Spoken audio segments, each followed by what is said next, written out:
네, 그래서 이 영어 제목이 더 오톱시 오브 제인 도래요. 오톱시가 부검이란 뜻이라네요. 네.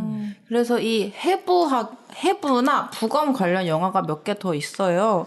제가 본 것도 많은데 일단은 우리나라에 해부학교실이라는 영화가 있어요. 한지민이 주연이었던 영화도 있고요. 이건 부검은 아니고 해부 관련된 거고 그리고 그냥 오톱시라는 제목의 2000년대에 나온 영화, 서양 영화도 있고요. 그리고 그녀가 죽은 밤이라는 제목의 또 서양 영화가 있는데요. 이거는 그런 부검소에 되게 유명한 여자 연예인이 이제 죽어서 들어왔는데, 부검하는 사람들이 그 여자를 데리고 막 나쁜 짓을 하려고 하는데 그런 내용이에요. 네. 그리고 Unrest라는 제목의 영화, 서양 영화인데, 의대생들이 해부학 실습을 하는 내용이고요. 애프터 라이프라는 영화가 있어요. 이것도 서양 건데 이 영화는 제가 좀 다음번에 심층적으로 다루고 싶어요. 왜냐면 너무 심오한데 너무 재밌게 봤거든요. 이것도 공포 영화인가요? 공포 영화예요. 네, 아주 간략하게 얘기하자면 어떤 여자가 자기가 죽었어요. 죽었는데 누군가 이렇게 어떤 장의사가 넌 죽었다. 지금 너는 영혼이고 혼령인 거고 넌 죽었다 했는데 내가 정말 죽은 걸까? 뭘까? 살아있는 걸까? 죽은 걸까? 계속 이렇게 혼동하는 그런 영화인데 이거 한번 다음에 다뤄보고 싶습니다. 네. 네, 그래서 해부랑 부검에 관한 영화 몇 개 이렇게 있고요. 네. 네, 그렇습니다. 해부나 부검 같은 경우 이렇게 자세히 보여주는 영화 보면 괜찮으세요? 전 싫어요. 저도 보기 힘들어요. 아, 네. 그러니까 나도 그쵸. 뭔가 해집기 시작하면 힘들어. 네. 유일하게 부검하는 것 중에 괜찮았던 게 뭐가 하나 있었어. 그게 외계인이었을 거야. 부검 대상이. 그래서 괜찮았어. 부검했는데 아무도 안 나오거든. 아, 감정이입을 하시는군요. 뭐가요? 부검 대상한테. 그럼요. 아무리 내가 죽었어도 그 기분 이상할 것 같아. 그렇죠. 그렇지 않습니까? 네. 저는 상상만으로도 여기가 지금 조금 근데 왜 이렇게 재밌게 보신 거예요, 이사님은? 그러게요. 그러니까 왜 뇌에 그게 있다고 했잖아요. 자극을 받는 뇌. 그 뇌가 약간 큰 사람이 있다고 했어요. 그분들은 그 자극을 집중적으로 받으면 약간 쾌락도 조금 올라가면서 그 자극에 이렇게 반응하는 그 느낌이 있다고 했는데 네. 약간 그런 게 아닌가. 왜냐하면 그게 너무 공포스러운 사람도 그걸 하나도 못 보거든요. 그게 뇌가 조금 약간 구조적으로 조금씩 다른 게 아닌가. 그러게요. 이게 그냥 공포 영화만 거의 보다 보니까 네. 공포만 보게 되더라고요. 그래서 약간 더 자극적인 걸 찾고 더 신기한 걸 찾게 되고 그렇더라고요. 그러니까요. 그렇다고 네. 모든 공포 영화를 다 좋아하시는 건 아닐 거 아니에요. 그쵸. 일단 다 보고 그 중에서 재밌는 게 이렇게 꼽혀서 나오는 거죠. 그렇구나. 네. 네. 그 중에 하나가 이 영화였는데 이 영화가 그렇게 몰입도가 높다고 생각했던 이유가 너무 궁금해요. 이 제인도라는 존재가 대체 뭘까? 대체 무슨 사연으로 여기 이렇게 왔고 이런 마녀가 된 걸까? 되게 궁금했거든요. 보는 내내. 네. 그래서 지금 아까 뭔가 주술로 막아놓은 것 같다는 그 얘기를 해주셔가지고 약간 더 이해가 살짝 됐어요. 그랬을 수 있겠다. 네. 그리고 되게 신기한 게 손목, 발목이 다 부러져 있었는데 네. 밖으로 붓거나 멍이 든 게 없는 전혀 거였잖아요. 없었어요. 그것도 되게 네. 이상하고. 죽은 다음에 사실은 부러졌으면은 붓지 않죠. 네? 아, 그래요? 그렇죠. 죽은 다음엔 일단은 혈류나 이런 것들이 있는 상태가 아닌데 부러져 봐야 붓겠습니까? 부러뜨리는 동안 이렇게 뭔가 어쨌든 약간의 눌림이나 상처는 있을 수 있잖아요. 그게 우리가 살아있는 몸에 대해서 생각을 해서 그러는 걸 거라는 생각은 들어요. 죽은 상태에서는 그게 우리 몸이 신진대사가 일어나고 있지 않은 상태인데 그쵸. 그 상태에서 뼈가 부러졌다? 그게 드러날까? 그건 잘 모르겠어요. 그렇군요. 어쨌든 뭐 전 네. 저도 제가 의대를 안 가기로 결심했던 이유가 어느 그 당시에 TV에서 심장 수술하는 걸 보여준 적이 있었어요. 근데 이걸 왜 보여줬는지 모르겠는데 그걸 딱 보는 순간에 나는 못하겠다. 근데 그 얘기 많이 하잖아요. 지금도 말씀하셨던 대로 부검, 어탁시 하는 영화들이 되게 많은데 그런 거에 보면 의대생들이 부검하다가 이제 사고 나고 하는 것도 되게 많고 한데 어떤 사고요? 그러니까 실제 말고요. 영화에서. 아, 영화에서. 네, 영화에서. 실제로는 그냥 사람들이 놀래는 거죠. 그리고 제가 알기로는 그 몸이 죽었다 하더라도 이게 갑자기 경직이 오거나 근육의 움직임 때문에 살아있는 것처럼 움직이는 경우가 있대요. 아, 네네. 근육 경직. 얼마나 놀라겠어요. 그러니까요. 그렇잖아요. 간담이 서늘할 것 같아요. 그러니까 아무리 알아도 그건 아는 거지. 그러니까 의대생들도 처음에 그거 되게 힘들어한다는 얘기 들었거든요. 그러니까 예를 들어서 처음엔 사람 해부를 하는 게 아니라 시체 해부하는 게 아니라 제가 알기로는 닭이나 이런 거 해부한다고 들었어요. 근데 그걸 해부한 다음에 먹을 수 있는 사람이 있는 반면에 못 먹는 사람도 있대요. 기억난다 지금. 우리 아이 초등학교 때 개구리 해부랑 오징어 해부 같은 거 학교에서 과학 시간에 해요. 시간 안에 있어요. 뭔가 이렇게 해부하는 거. 근데 사실 우리 생선 늘 해부해서 내장 버리고 물론 지금은 다 해서 팔지만 예전엔 다 집에서 했잖아요. 근데 그거를 어쨌든 해부한 거를 조별로 했으니까 그거를 가져왔어요. 집에 가져왔어요? 오징어를. 그래서 그걸로 진짜 손바닥만하게 해부한 걸 나눠 가져와가지고 손바닥만 조그만 거였는데 근데 그걸 어쨌든 해가지고 반찬으로 해줬는데. 어머. 아, 근데 그 나눠준 이유는 아니, 그걸 뭘까요? 학교에서 그냥 버리자니 그것도 쓰레기고, 사실 오징어 같은 건 먹을 수 있는 거니까. 그쵸. 네네네. 식품이니까. 줬던 기억이 나네요. 드실 수 있으시겠어요? 내가 해부한 닭을 아니요, 먹을 안 수 돼요. 있냐? 전 안 돼요. 필기님은 드실 수 있죠? 근데 음식물 쓰레기 되는 것보다 환경을 생각해서. 환경 먹으러 앉아. 너무 귀여운 에피소드인데요. 지금 해부한 거를 반찬으로. 그거를 또 어디에다 가져왔냐 하면은 손 비닐 장갑을 끼고 해부를 했잖아요. 그 비닐 장갑을 뒤집어가지고 거기다 넣어서 어떡해. 거기다 넣어서 주셨어요.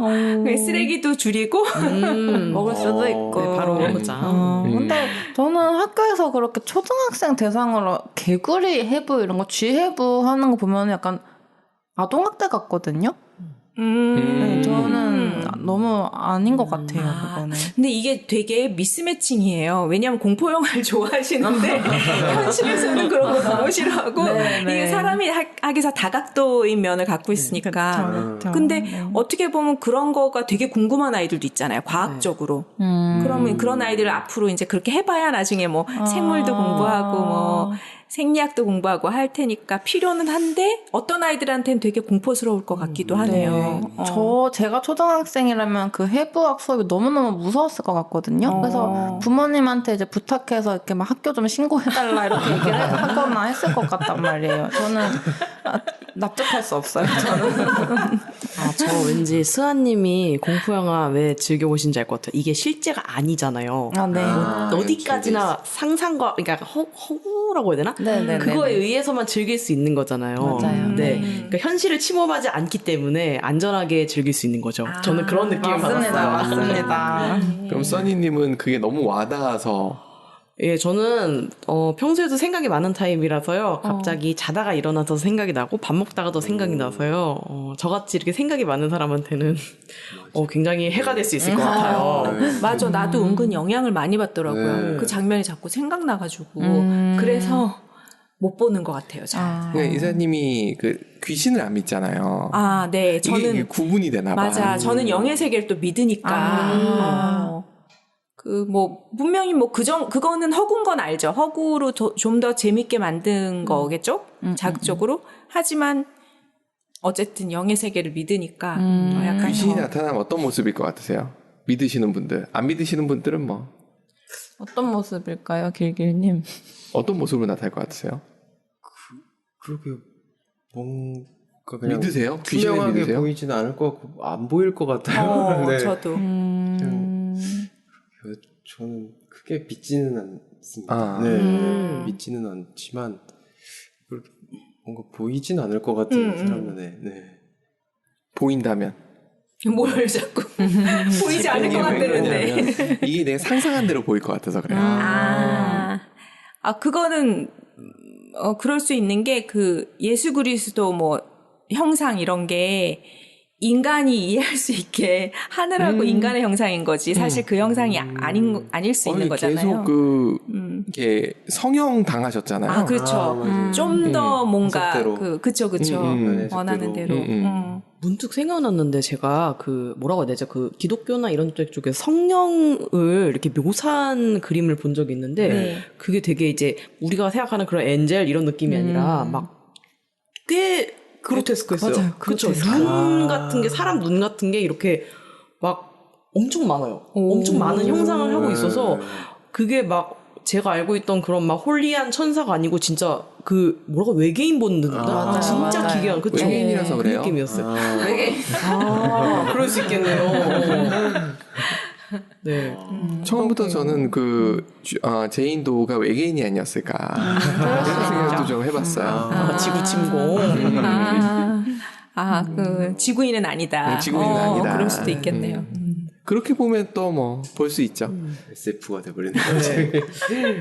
여담이지만 저도 제인도 리뷰를 잠깐 보면서 느낀 건데 이게 왜 무서웠나 생각을 해보면은 네. 그 제인도라는 아무튼 그 시체가 거기에서 갑자기 확 눈을 뜨거나 막 뭐 공격을 가하진 않았던 것 같거든요. 그러니까 그 얌전히 있는 그 상황에서 자꾸 일이 벌어지니까 막 이 시체가 왠지 뭔 짓을 할지도 모른다는 그런 긴장감이 좀 공포를 줬던 것 같아요. 근데 맞네요.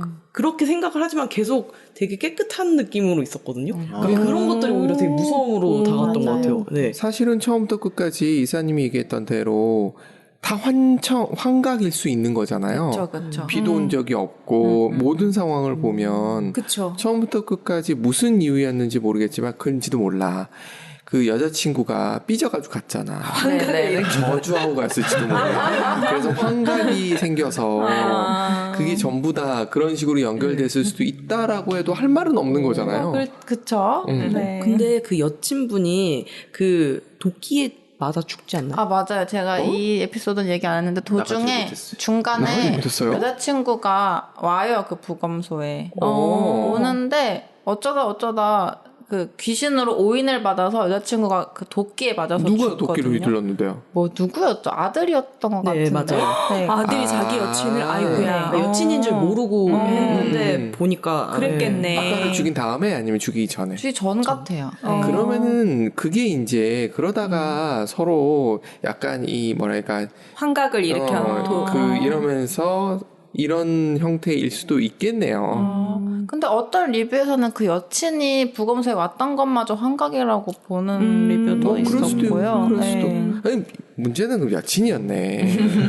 어디를 그렇게 몰아가십니까? 아니 내가 있는데 어디 시체가 예쁘다고 부검하겠다고 나를 버리냐. 예쁘다고 부검한 건 아니었는데 왜 이러세요? 아니면은 그때 영길님 말씀하셨던 것처럼 위에서 그 독초를 꺼낸 게 원인이었을까요? 봉인을 풀어버렸거나. 네. 환각이 또 독초로 환각이 시작되었을까요? 아니, 뭘 잘못 먹은 거일 수도 있어요. 그냥 그렇죠. 처음부터 끝까지 환각일 수 있는 거죠. 네, 그렇죠. 근데 영화에서 전혀 그런 거에 대해서 얘기를 안 하는 거잖아요. 별로 그런 친절한 설명이 없죠. 그래서 좋은 영화네. 맞아요. 분위기로 압도하는. 네, 되게 상상의 여지를 주는 영화였었거든요. 근데 아까 귀신 얘기가 나와서 말인데요. 그러니까 네. 저도 귀신을 본 적이 있거든요. 네? 근데 그때가 가위 눌렸을 때만이에요. 근데 그때 본 귀신들은요, 되게 다양했어요. 약간 알록달록한 모자이크 같은 형태의 귀신도 있었고요. 정말 쌩쌩하게 그대로 보이는 귀신도 있었거든요. 생생하게 사람 모습으로. 네네. 그러니까 완전 머리 이렇게 엄청 길고 얼굴 안 보이고 막 그런 귀신도 있었고요. 그리고 어떤 귀신은 형체가 보이지 않고 목소리만 엄청 시끄럽게 들리는 귀신도 있었어요. 그러니까 다양하더라고요. 네. 가위가 눌려본 적이 있는데도 귀신은 안 믿으시는 거예요? 안 믿습니다. 안 믿는 부정이에요. 강력한 부정인 것 같아요. 안 믿겠다는 의지로. 네네네. 어. 그렇습니다. 다 저의 상상이고 저의 착각이죠. 네. 저는 오히려 깔끔하시네요. 본 적이 없어요. 아, 그러세요? 본 적도 없고 가위는 눌린 적이 있지만 형상을 보거나 목소리를 듣거나 이런 적 한 번도 없는데 네네. 그냥 믿어요.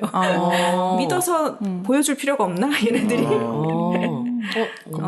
저는 한 번 있어요. 자다가 일어났는데 진짜 그 사람 형상처럼 실루엣이 이렇게 제 앞을 왔다 갔다 하는 거예요. 근데 왠지 그때 무섭다기보다는 아 그냥 자야겠다 이렇게 생각을 했어요. 엄마가 그냥 왔다 갔다 하신 거예요. 담대한 거 아니야? 저도 가위 눌린 적 한 번 있는데 딱 한 번 있는데 이렇게 돌아서 자고 있는데 뒤에서 뭐가 막 뛰는 것 같은 거예요. 강아지 키우지 않으셨어요? 근데 강아지가 그렇게 막 이렇게 애들처럼 막 뛰는진 않아서 그렇게 같은 자리를 계속 막 침대를 이렇게 뛰고 있진 않아서 근데 좀 무서워가지고 뒤도 못 돌아보겠는 거예요. 눈 마주칠까봐. 네, 그리고 그냥 잠들었던 적이 있어요. 네. 오늘 밤에 정상적으로 주무실 분 없어요? 그러니까 저도 가위 눌릴 때 귀신의 존재를 인식을 했을 때 눈을 마주치고 싶지 않거든요. 눈 마주치면 진짜 무슨 일 일어날 것 같아요. 네. 갑자기 눈 안 마주치는 거 얘기하니까 그 자폐가 있으신 분들이 상대방 눈 마주치는 걸 되게 힘들어한다며요. 아, 그래요? 네, 그래도 힘들어한다 그러더라고요. 귀신은 모르겠어요. 저도 귀신을 본 적은 없고 귀신 얘기를 아무리 해도 그냥 으스스한 느낌을 받아본 적 있죠. 오싹한 느낌. 근데 그런 건 있었어도 그게 뭐 귀신이 지나갔다라고 해석하는 사람도 있는데 뭐 알 수 없으니까 뭐 본 적 있어야지. 누군 또 귀신 보면 죽을 때가 됐다는데 뭐 귀신 본 사람들도 있다는데 멀쩡하거든요. 그래서 알 수가 없어. 그렇죠. 믿고 싶은 대로 믿으면 되는 게 아닐까. 그렇죠. 생각을 해보니까 저도 막 귀신 영화를 보거나 아니면 그때 그 가위에 눌렸던 때보다 오히려 최근에 옥수수를 까다 갑자기 애벌레를 조우했을 때가 좀 진짜 긴장되고 떨렸던 것 같습니다. 네. 진짜 식은땀이 이렇게 뒤로 나더라고요. 근데 앞으로 이제 뽑기처럼 언제 또 나올지 모른다는 생각이 또 만날 수도 있다는 생각에 진짜 긴장을 하면서 했었거든요. 옥수수 애벌레 나와요? 네.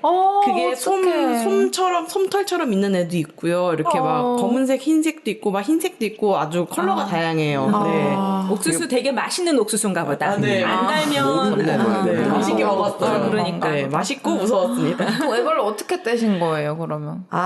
애벌레를 저희 가족이 이렇게 잡아가지고, 그거를 방생을 2번을 해주고요. 나머지 한 마리는, 귀찮았나 봐요. 그래가지고 신문지에 잘 싸가지고 버리더라고요. 네. 그렇게 맞이했습니다. 그러게요. 저도 귀신보다 지렁이랑 벌레가 더 무섭거든요, 애벌레. 이런 그런 거. 애들이 물리적으로 제 반응이 세게 와요, 제가. 신기하다. 걔네들은 아무 짓도 안 했는데.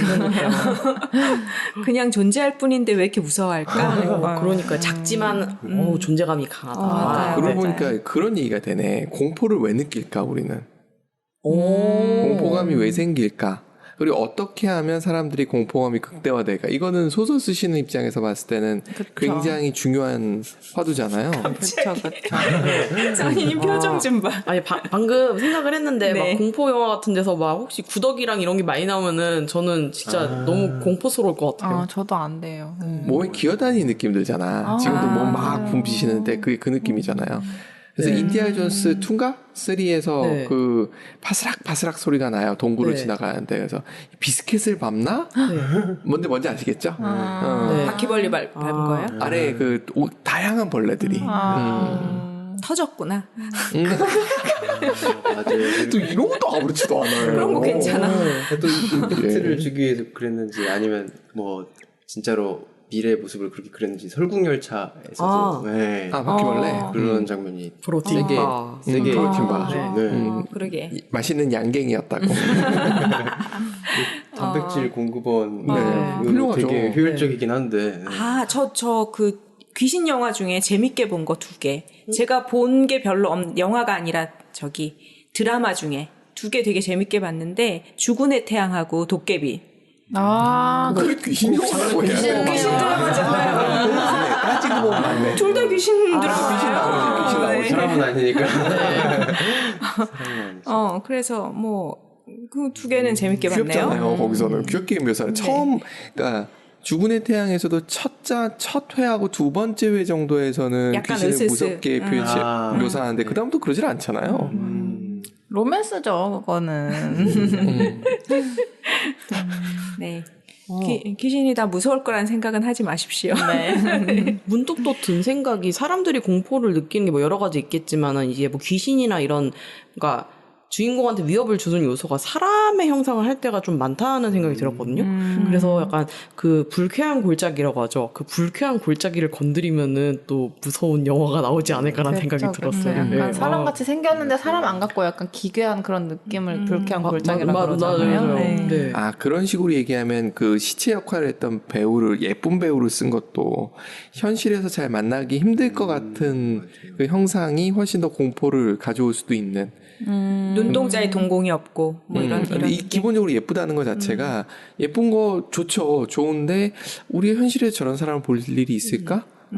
하는 정도가 됐을 때 가지는 그러니까 약간 그 아까도 미니어린 얘기가 잠깐 나왔지만 더 예쁘게 부각시키잖아요. 뭐 예쁘다고 하는데 그치. 맞아요. 저는 솔직히 잘 모르겠지만 그 차태현 나오는 바람과 함께 사라지다라는 영화에서도 미녀린이 나오는데 네. 거기서도 굉장히 처리를 그렇게 해요. 뽀샤시 뽀샤시 샬랄라 차태현이 뿅 가면서 묘사를 이렇게 하는데 그럴 때 그치 현실적이지 않다라고 생각했을 때 상대방을 선녀야 아니면 귀신이야 이렇게 생각들을 하는 경우들이 있으니까 그런 것 같네요. 그럴 수도 있겠다는 생각이 드네요. 확실히 이 귀신이 미녀린이랑 비슷하게 생겼더라고요. 아, 제 그래요? 눈에는 아무튼. 네네, 아무튼. 태양은 어떤 느낌일까요? 그분은 아무 생각 없습니다. 아 이렇게 또 생각이 그러니까 제가 생각이 아무데나 튀는 나쁜 버릇이 있어서 네. 영화 또 재밌게 한 편을 본 느낌이네요. 귀신 얘기가 더 재밌었던 것 같아요. 그래서 아까 생존 본능? 공포 얘기가 나와서 말인데, 저는 그러니까 생존 본능이랑 관련이 있다고 생각을 하거든요. 네. 그러니까 공포를 느낄 때 어떻게든 살아남아야 된다는 그 생존 본능 때문에 막 흥분이 되고 막 그런 게 있을 거란 말이에요. 근데 그 흥분이 쾌락이 되면서 이렇게 즐거움을 느끼는 게 아닌가 하는 그런 생각을 합니다. 맞아요. 그 아둥바둥하는 모습이 또 하긴 의욕 없는 사람한테 막 의욕 없는 사람이 주인공인데 뭐라고 해야 되지? 그렇게 위해를 가면 솔직히 보는 입장에서도 재미가 없을 것 같거든요. 네. 그렇죠. 네. 죽여봐. 이러면 재미없을 것 같고. 그렇죠. 네. 근데 아무튼 이 부검, 해부학 이런 게 나와서 말인데 인체 신비전이 생각이 또 나더라고요. 네. 인체 신비전 아시죠, 다들? 혹시 이렇게 이 피부 벗겨내고 결과만 그거대로 뭐 이렇게라든가 뭐 이렇게라든가 네. 그게 생각이 났는데 그거를 제가 초등학생 때 처음으로 그 전시회를 갔었는데 이게 방송 때 한번 했던 것 같기도 하고 일단은 너무 저한테는 큰 충격이었거든요. 저는 그거 초등학생들한테 굳이 보여줄 필요가 없다고 생각하는 게 트라우마로 남아있어요, 저한테는. 네, 그리고, 그냥 저는, 그러니까 과학을 이렇게 알려주고, 인체에 대해서 막 알려주고 싶은 그런 건 알겠는데, 그 기획자가요, 독일 사람인데, 이거는 제가 사이코패스입니다. 왜냐면 인체가 그분한테는 미술 작품이었던 거예요. 미술 재료였던 거예요. 네, 그래서 인체를 가지고 조각 작품을 만든 거죠. 제가 봤을 때는. 네, 그러니까 막 완전 막 슬라이스로 엄청 쪼개놓은 그런 시체들도 있었고 지금 생각하면 진짜 사람 몸을 쓴 거예요? 네네네. 너무 그로테스크했어요. 초딩 때, 어릴 때 봤었을 때. 그리고 냄새도 있잖아요. 그 막 포르말린 냄새 되게 묘하고 무서웠고요. 네. 와, 그걸 작품 전시를 했었다고요? 있었어요. 그런 적 있었어요. 저도 본 기억이 있는 것 같아요. 와. 네, 저도 봤었거든요. 진짜? 네. 되게 많이 보셨네요. 그러게. 나는 못 봤었는데. 근데 상상도 못 하겠다. 어떻게 인간을 직접 그렇게 한 거를 전시를 했지?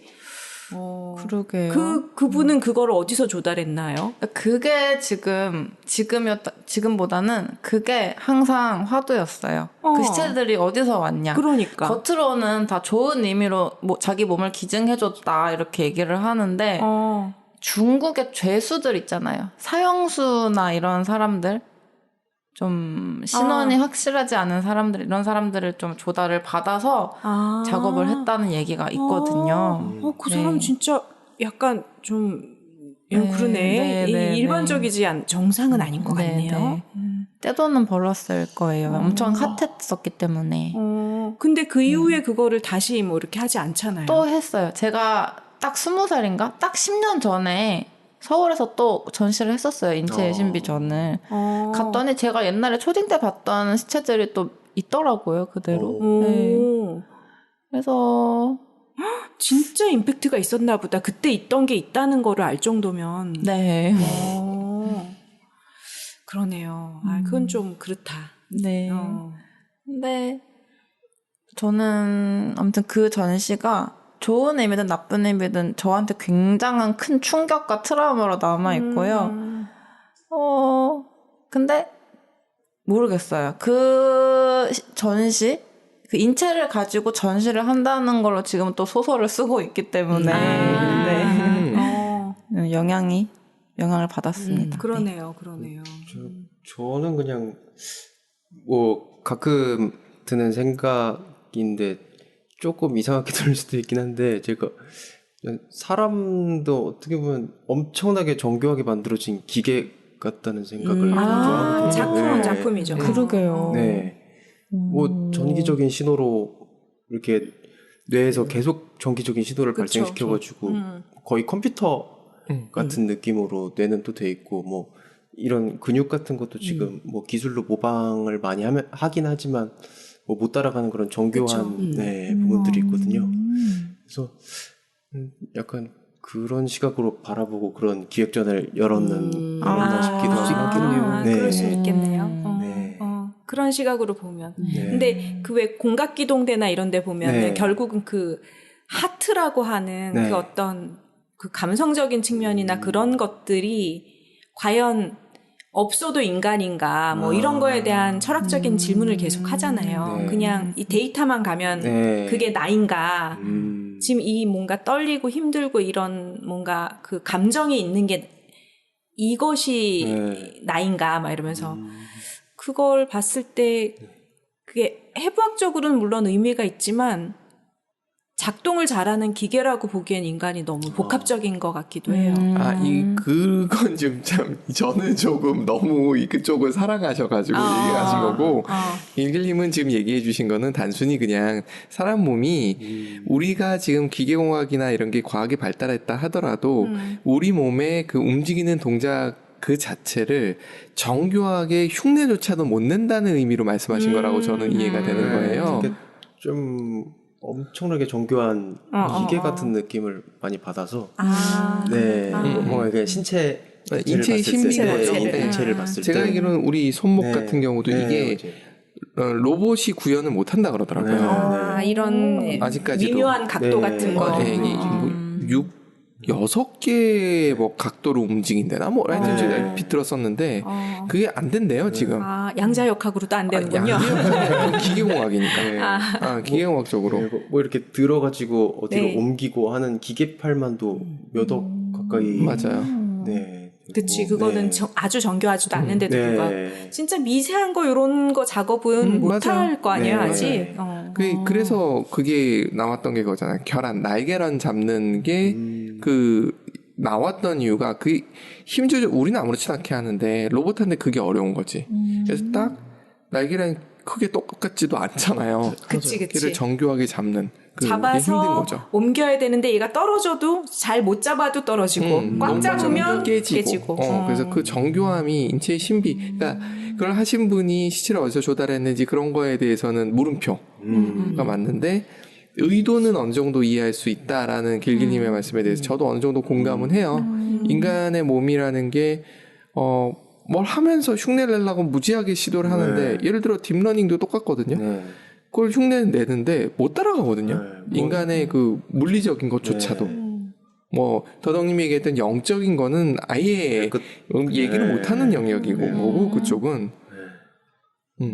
저도 그 전시를 잊지를 못하고 10년 후에 또 찾아간 걸 보면은 저도 그 전시의 덕후인 걸 수도 있고요.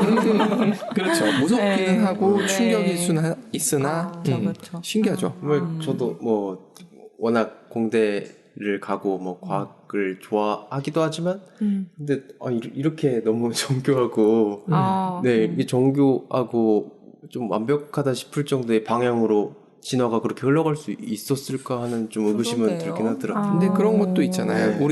우리 눈이 아까 오징어도 나왔었는데 오징어의 눈에 비해서 불량품이다. 라고 얘기를 해요. 그래요? 궁금하네요. 들은 것 같기도 하고. 성능면에서. 눈이 있잖아요. 성능이 아니라 구성이. 눈이 있잖아요. 시세포라는 게 있을 거 아니에요. 얘가 그 밖에서 들어오는 빛을 보고 감지한 다음에 신경 섬유를 통해서 뇌로 보낼 거 아니에요. 뭐 이거 정도는 머릿속에 그려지시죠? 그런데 이 신경 섬유가 어디로 나가느냐는 거예요. 신경 세포에서 전선이 어디로 빠졌느냐는 거예요. 뒤로 빠졌을 거라고 생각하잖아요. 아니라는 거 아세요? 앞으로 나가요. 그러니까 우리 눈 앞 빛이 들어오는 쪽으로 신경 섬유가 나가요. 네. 그럼 걔네들이 뭉쳐가지고 뒤로 다시 빠져야 될 거 아니에요. 그게 맹점이에요. 신경세포가 뒤로 빠지는데 다발이 뒤로 전선 다발이 빠지는 곳이 있어야 되잖아요. 그게 왜 그렇게 진화를 했냐는 거지. 근데 오징어는 아니래요. 그럼 오징어는 맹점이 없는 거예요? 없는 거예요. 오. 인간은 맹점이 있는데 오징어는 없어요. 그래서 눈이라는 측면에서 보면은 오징어가 훨씬 더 완벽한 존재. 완벽한 존재인 거예요. 눈이라는 측면 한번 보고. 그 오징어를 먹다니 미안합니다. 오징어 미안. 근데 제가 비규님 말 듣고 제가 약간 되게 굉장히 정교한 로봇이라고 생각하니까 제 스스로가 너무 멋있어 보여요. 근데 눈은 삐꾸라니까요. 그러게요. 근데 뭐 비율적이긴 해도 뭐 보이고 뭐 하는 건 기능은 다 하니까. 네. 인간을 기계에 완전 비유하는 거는 좀 그럴 수 있지만 네. 그 인체의 신비전도 생각을 해보면은 뭐 기계 덕후가 거기 갔다고 생각을 해보세요. 그럼 거기에 막 단면도라든가 그런 게 있어요. 그럼 이런 구조로 하는 거구나 하면서 되게 궁금증을 해소하고 되게 또 놀라움을 느낄 수 있는 장이기도 할 것 같아요. 물론 비주얼은 다소 저한테는 충격적이긴 했어요. 그쵸, 그쵸. 네. 그래서 레오나르도 다빈치 같은 사람도 그렇게 해부를 많이 했다 그러잖아요. 그게 필요했던 거죠. 그게 있어야지 좀 더 정교하게 그릴 수 있었고 그게 이해를 하는데 그러니까 인체의 신비에 대한 관심이 굉장히 많았던 생각해봤더니 한동안 그 해부학 그림 계속 근육이랑 뼈 되게 오래 그러네, 그리셨잖아요. 그러네. 그랬네. 그러니까요. 맞아요. 그래야지 뭔가 그릴 때 조금 더 구조적으로 이해가 되니까. 맞아요. 근데 저는 인체의 신비전 갔을 때 그런 막 인체 단면 이런 거 장기 위치 이런 것보단 조형미를 느꼈거든요. 네. 시각적인 사람이구나. 한꺼번에 눈에 들어오는. 맞아. 그래서 보니까 막 남녀 시체가 타이타닉 자세를 막 하고 있기도 하고 막 끌어안는 자세도 막 있었고 네 저는 그래서 작품 과학적인 목적보다는 작품 같은데 이런 생각이 들었기 때문에 네. 갑자기 어느 소설 생각난다. 누구였는지 기억 안 나는데 그 사람이 작품을 찍어내기 시작한 거예요. 원래는 암흑가에 있었던 사람인데 네. 근데 알고 보니까 사람을 죽일 때 시멘트 안에 넣고 죽여버린 거예요. 그러니까 사람 시체가 썩거나 이러잖아요. 그럼 이 시멘트를 이렇게 열면 틀이 딱 사람 모양이 남잖아요. 사실은 얼굴형 뜰 때도 그렇게 하거든요. 물론 구멍 뚫어놓고 하는 거의 차이인 거죠. 네네. 그런 식으로 묘사했던 소설이 있었어요. 그 페루는 새들은 페루에 가서 죽다. 네. 그 에밀 아자르인가?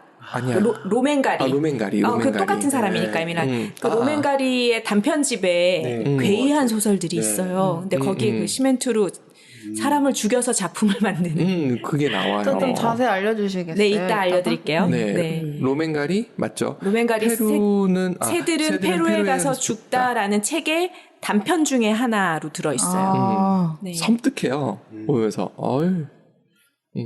상상력이 정말 놀라웠어요. 맞아. 근데 그렇습니다. 네. 네. 오늘 제인도라는 영화에 대해서 이렇게 수다를 떨다가 네. 약간 파트 2가 인체의 신비 같아요. 재밌었어요. 네. 네, 그래서 해부랑 부검 그리고 인체에 대한 얘기를 네. 재밌게 해봤네요. 네. 네. 오늘도 준비해 주셔서 감사합니다. 네, 또 이렇게 감사합니다. 패널로 함께 하신 분들도 풍성한 이야기 나눠주셔서 감사합니다. 네, 감사합니다. 수고하셨습니다. 네, 수고하셨습니다. 네.